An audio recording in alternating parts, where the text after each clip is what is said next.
Extraterrestrials are now studied seriously as a matter of modern science.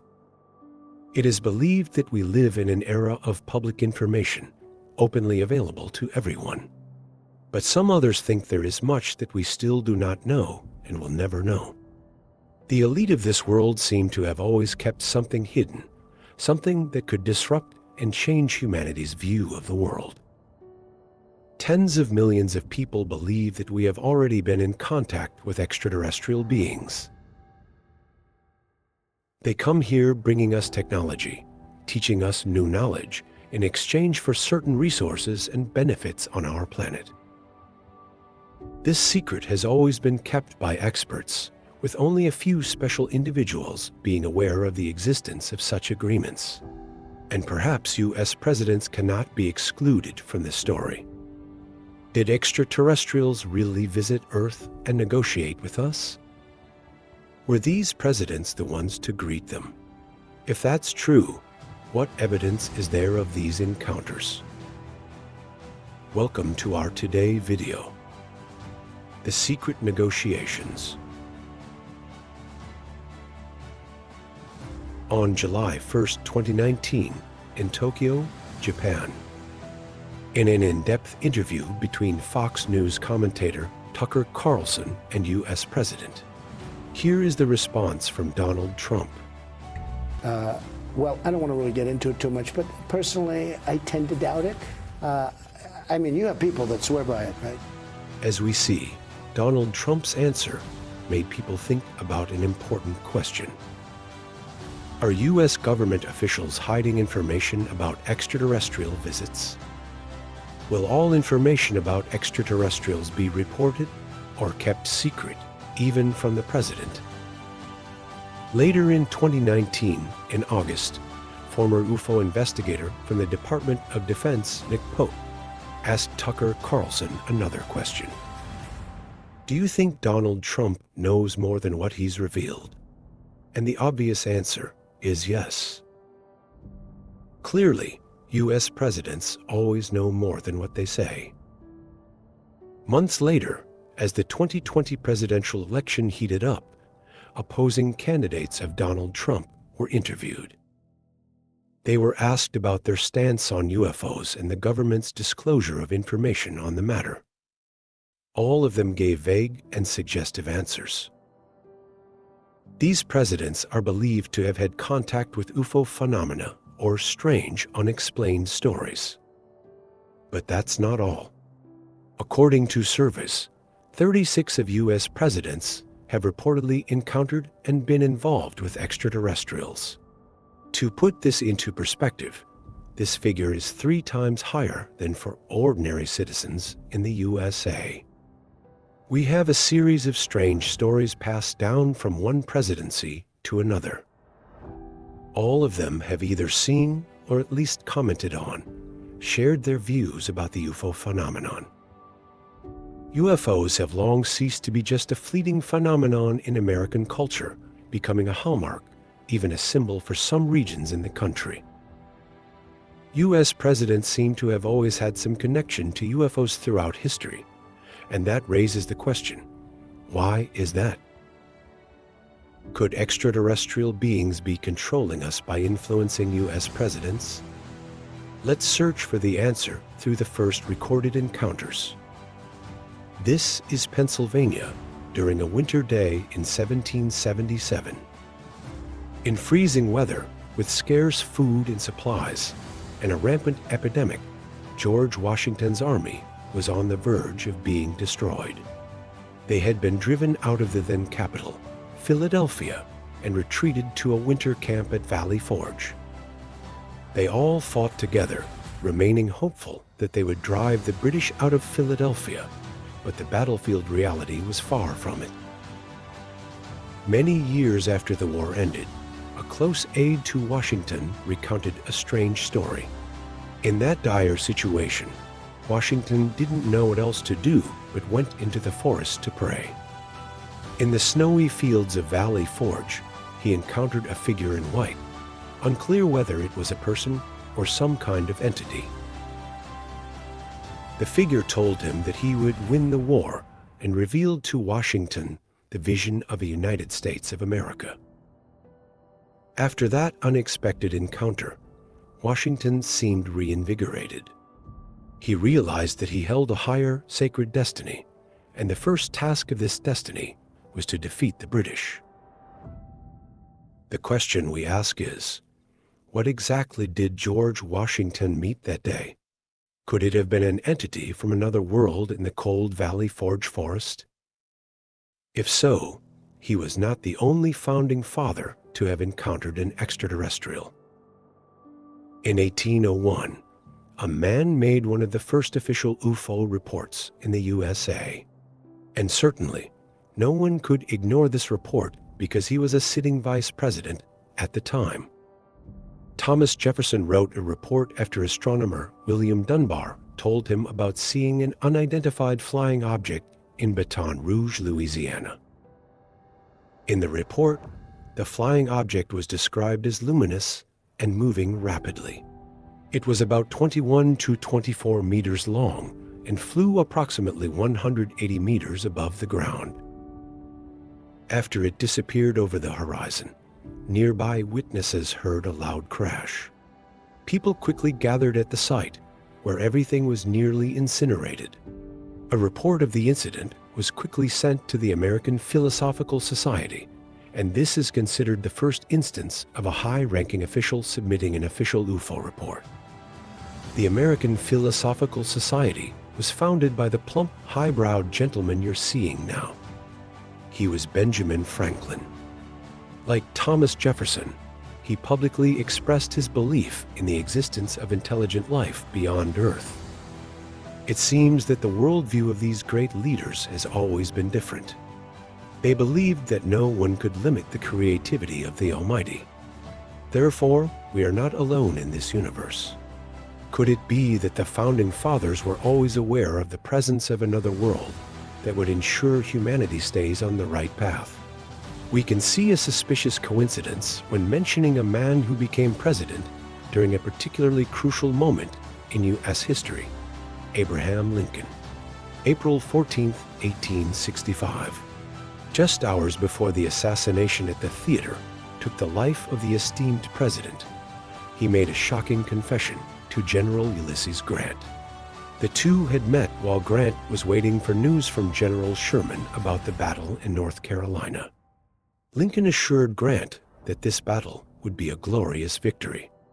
He even told Grant that before every major battle, like Antietam, Gettysburg, or Bull Run, he had strange dreams.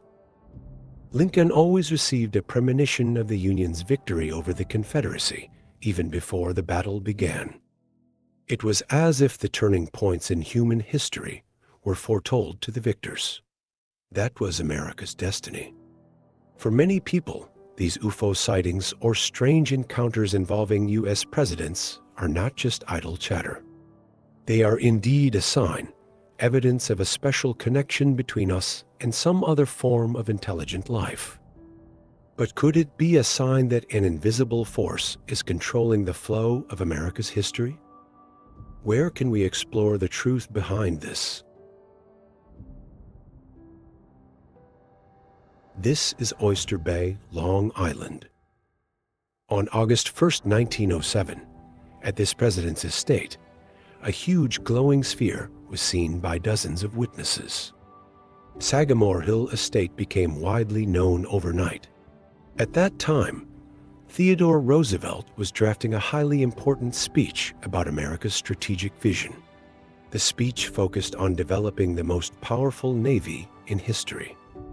We all know that was the key, the important path that would make America a world superpower. As part of his vision, Roosevelt was especially concerned with the place we are seeing now. That's Pearl Harbor. Not only that, the idea of a global alliance of nations was beginning to form. So was the UFO sighting above the Sagamore Hill Estate and Roosevelt's idea about a global alliance happening at the same time a coincidence. UFO sightings of that time were not only noteworthy because they involved American presidents. They were also special because reports like these were rare at the start of the 20th century. Things only began to change after World War II under President Harry Truman, the 33rd President of the United States. Truman's presidency can be considered the golden age of UFOs, with the Kenneth Arnold encounter and the Roswell incident. But those weren't even the biggest events. In July 1952, Washington, D.C. was flooded with unidentified objects detected by military radar. When the military first detected these flying objects, they were completely puzzled. They weren't clouds or airplanes. No one knew exactly what they were. On the second detection, fighter jets were quickly ordered to take off, but the pilots had no idea what to do if they encountered the objects. Should they shoot them down? The answers would never come, because the strange objects suddenly retreated and disappeared. President Truman was also asked about UFO encounters, and he did not deny that the possibility of these unidentified flying objects was entirely plausible. Many researchers also note that this was the early stage of the tense Cold War, so Truman instituted additional government secrecy policies as a way to protect national security. He formalized this with the National Security Act of 1947, which laid the foundation for the creation of the National Security Council and the Central Intelligence Agency. President Truman was struggling to deal with the Cold War, which would dominate America's political stance for nearly half a century to come. Despite Truman's efforts to increase national secrecy, the topic of aliens and UFOs continued to explode in the mass media. And the establishment of the National Security Act acted like a lock, shutting down all debates and discussions. Truman made a groundbreaking decision, and if he had chosen differently, perhaps the 20th century would have been very different for us. When examining the connections between U.S. presidents and aliens, we find that most of them were forewarned of a significant event in history, as if America was being helped to become stronger. On February 20th, 1954, in Palm Springs, California, President Dwight Eisenhower was on vacation. However, he suddenly did not appear for a previously scheduled dinner event. Press reporters, broadcasters, or media outlets received no explanation from the president's spokesperson until he reappeared the next morning. The spokesperson later stated that the president had to urgently visit the dentist due to a chipped tooth. But strangely, Eisenhower's medical and dental records contain no information about this dental visit. So where did the president actually go? The truth behind it is an incredibly astonishing story. He secretly went to an Air Force base to meet with aliens. The two sides signed an agreement stating, "You may remain in our skies, survey, and study us. In exchange, we want all of your technology, and we will not disclose your existence." Do you wonder why we had to sign this agreement? The answer is that the UFO intrusion into Washington, D.C. in 1952 made it clear that humanity had no way to stop them. So, the only option was to sit at the negotiating table and sign the agreement. Many later claimed that Eisenhower met with aliens not just once, but 3 times in total. This quickly drew the attention and research of many people, including the president's own granddaughter. They all believed that a real treaty had indeed been signed. Could it be that after World War II, with the major global upheavals and the advent of nuclear weapons, these alien visitors directly engaged with the U.S. government and officials, especially with the leader of the world's #1 superpower? The answer is very likely yes. If we can find more evidence of the connection between aliens and the U.S. presidents, or more broadly, with the U.S. government, this can't stop here. We will continue by examining the story involving President Richard Nixon and the strange body of an alien creature. We are in Lauderhill, Florida, January 1973. This man is about to begin his 5th year in office as President of the United States. He is Richard Nixon. However, the U.S. government found itself entangled in a seemingly endless and deadlocked war. Nixon was under tremendous pressure in 1973 after the U.S. military's complete failure and withdrawal from South Vietnam. At the start of his presidency, he was expected to be the savior of America, thanks to his promise to bring the country out of the war. Essentially, he was elected on that promise. But what did he do after taking office? The war showed no signs of ending and continued to escalate, taking more and more American soldiers' lives.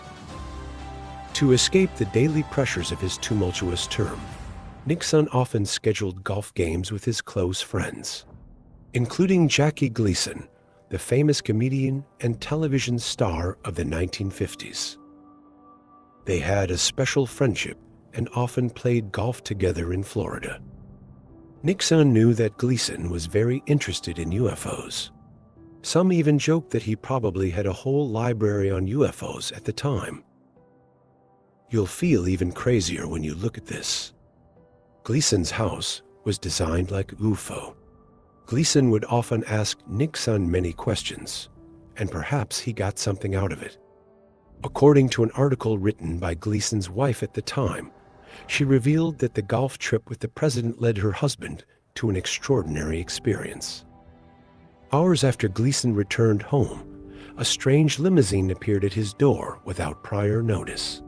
The person inside the car was President Nixon, and even more surprisingly, there were no security staff or Secret Service agents with him. He told Gleason to get in the car, and the two of them drove to an Air Force base. The president wanted to show him something. Can you imagine? There were pieces of flying saucers and the strange body of an alien preserved in a cold storage.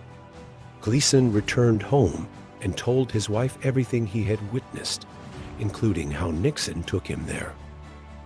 This detail is extremely valuable and important because it proves that Nixon had access to all the reports about aliens. He even had a very high level of privilege, being able to easily access the bodies of aliens. And if there was another person with them, it wasn't a problem. After Gleason's wife revealed the secret in 1983, he remained silent about the story, and of course, Nixon did too. Could this seemingly crazy story be true?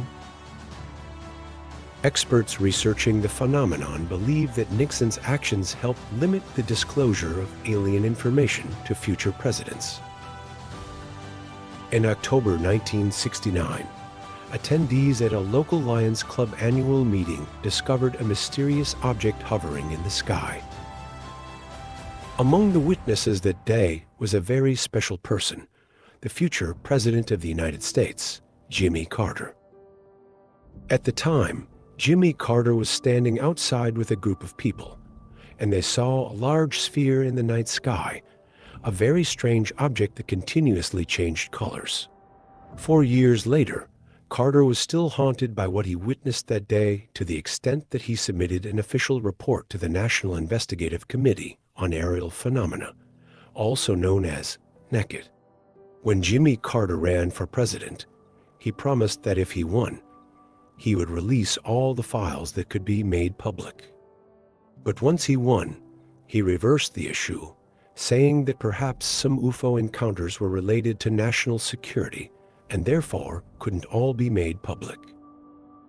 So, we have to ask ourselves, what role do presidents play in maintaining the policy of concealing the truth? Perhaps it depends a lot on whether or not they are briefed on the truth. Truman was briefed on everything that happened at Roswell and anything else related to aliens. Eisenhower also had a full report about the UFO intrusion into the Capitol in 1952. Kennedy probably didn't. Nixon may have been briefed. One of the notable rumors that followers mention is Democratic presidents were not given full reports because they didn't have the same strong relationship with the military as the Republican Party did. Is this the truth? To verify this, let's examine what happened to a presidential candidate after he admitted to seeing a UFO. Once again, we return to Pennsylvania, but this time it's on October 31st, 2007. In the Democratic primary debate at Drexel University, moderator Tim Russert asked presidential candidate Dennis Kucinich whether he had truly seen a UFO. And his answer, surprisingly, was not a denial. In fact, he even used President Jimmy Carter as an example to support his claim. The moment Kucinich answered caused a stir across America. Many political commentators speculated that this admission had significantly harmed his candidacy. Now, who would choose a candidate who openly believes in UFOs to be president? Most people would think there's something wrong if you seriously consider this phenomenon. In her new book, that you sighted a UFO over her home in Washington State. After that debate, many wondered if Kucinich's admission was the reason he was eliminated from the race. The answer is no. Kucinich withdrew from the race 3 months after making his UFO admission. However, he still remained committed to the policy of transparency, especially regarding information about unidentified flying objects. Information must be transparent to the public, as it represents democracy, allowing people to understand what their government truly desires. The public needs to know. Let them understand what's happening, especially information about unidentified flying objects. If aliens have indeed been monitoring us for a long time and may have influenced the course of U.S. history since the time of George Washington, what else could we still not know? We may have to turn to the most outspoken president to offer a guess about the presence of aliens on Earth to answer this question. Here he is, in Morris, Pennsylvania, on September 19, 1974. At this point, our president was still the governor of the state. He was with a group of bodyguards boarding a Cessna plane to attend a fundraising event elsewhere. The plane took off and reached an altitude of over 10,000 meters. Soon after, Governor Reagan was stunned by what he was seeing. A mysterious ball of light seemed to be chasing his plane. He asked the pilot to chase it, and they followed it for a while. Reagan was very excited about this. When they landed, he always remembered the strange object he had encountered. The pilot who witnessed Reagan's UFO encounter was Air Force Colonel Buppner, an experienced pilot with thousands of flight hours. He even claimed that the UFO rapidly changed shape and shot upwards, escaping their pursuit in the blink of an eye. Years later, when asked if he really believed Biden had encountered UFO, Bill Potter always answered very clearly. After what we saw in the sky that day, what reason would we have not to believe it? According to researchers, this incident sparked a special interest and a firm belief in UFOs that would stay with President Reagan later on. But unlike most other public figures who were mocked for similar beliefs, President Reagan was not subjected to ridicule. The simple reason was that his aides consistently prevented him from publicly revealing more about his UFO experiences. They also stopped him from expressing too much belief in aliens in front of the public. They tried to control Reagan because they knew he was very interested in the topic, but it seemed that it wasn't enough. Did the UFO experience earlier in his life influence Reagan's policies after he was elected and became the 40th president of the United States? If so, did he come to know even more about the presence of aliens on Earth after his election? I believe the answer is yes. To prove this, we need to look at a mysterious document that appeared in 2005. The document reveals that from March 6th to March 8th, 1981, President Reagan was taken to Camp David by CIA Director William Casey. Along with them were many analysts from the CIA and military experts. The document revealed that the focus was to introduce Reagan to various alien species and other information that the president had the right to know. We may doubt the authenticity of this document because it is vague, but strangely, throughout his presidency, he often mentioned a very speculative topic. What would happen if aliens invaded Earth? The most famous instance was in 1987, when he spoke before the United Nations General Assembly in New York. Perhaps we need a common threat from outer space to help us realize this common bond. Sometimes I think the differences between people in this world would disappear in an instant if we faced a threat from aliens outside our world. And my question for you, is there not an alien force among us? Reagan was the first to publicly state that if there were an extraterrestrial threat, the world would immediately unite. So, was he truly serious, or was it just a hypothetical scenario? Not only that, but in both of his meetings with the Soviet leader, Reagan also hinted at the presence of extraterrestrials. And I believe that this is not a coincidence. Could it be that Ronald Reagan knew the truth about alien activity on Earth, but he decided to keep the truth to himself? According to research experts, the clearest answer lies in one of his most famous and controversial initiatives, the Star Wars program. On March 23, 1983, U.S. President Ronald Reagan launched the Strategic Defense Initiative, known as Star Wars. Its initial purpose was said to be to prevent Soviet attacks by deploying a series of space-based defense systems. Interesting, right? A man who had seen an UFO is now the President of the United States and approves a space-based defense initiative.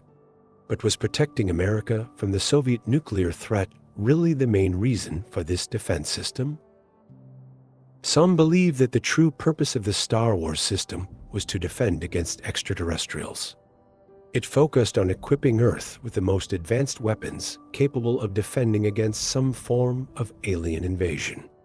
We certainly had the capability to defend ourselves, even though the system was dismantled in 1993, shortly after the Cold War ended. It has always been believed that it set the United States on an important path toward connecting with other intelligent species. It would be a long time before we saw an evolved version of the space-based strategic defense system. In 2020, the capital city of Washington, D.C., the incumbent President Donald Trump introduced the official emblem for the newest branch of the U.S. Armed Forces, the United States Space Force. This will be the 6th official branch of the U.S. military, which is truly incredible. A new branch of the Air Force created by the U.S. government to monitor military activities beyond Earth's atmosphere. And perhaps it's not just me. I see a similarity between this system and Reagan's Star Wars program. This only further solidifies what we've discussed before. President Reagan was truly serious about a threat from beyond Earth. What do you think about the strange connection between American presidents and UFOs, or even extraterrestrials? If one day they appear and greet us, what will you do? And should information about such extraterrestrial beings be made public, or should it remain classified to prevent a global panic? Please leave your thoughts in the comments below, and let's discuss this further. Now, it's time for us to say goodbye. Wishing you a happy day with your family.